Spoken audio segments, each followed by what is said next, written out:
Ezekiel Niwigira, ministre des Affaires étrangères, a annoncé dans un point de presse que les personnes expulsées par les États-Unis n'étaient pas tous de nationalité burundaise. Cette réaction du gouvernement burundais intervient après une décision prise par le département américain de la sécurité intérieure de ne pas octroyer de visa aux Burundais en possession de passeports ordinaires désirant voyager aux États-Unis.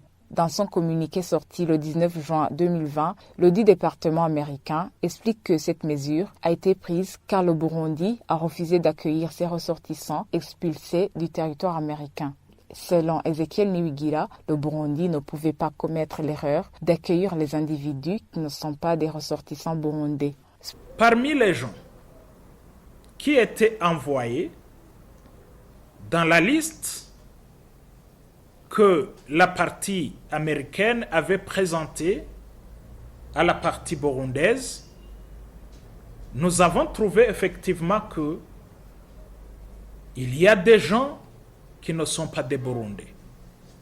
Nous ne pouvons pas commettre l'erreur de recevoir des personnes déportées qui ne sont pas de nationalité burundaise.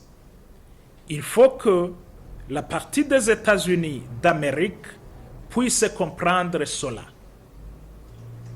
Le Burundi est prêt pour continuer à dialoguer avec les États-Unis d'Amérique et pour que ce problème puisse trouver une réponse favorable, mais quand même au profit de nos deux pays, et le Burundi et les États-Unis d'Amérique. Cependant, le chef de la diplomatie burundaise indique que son pays est prêt à collaborer avec les États-Unis pour renforcer la coopération bilatérale.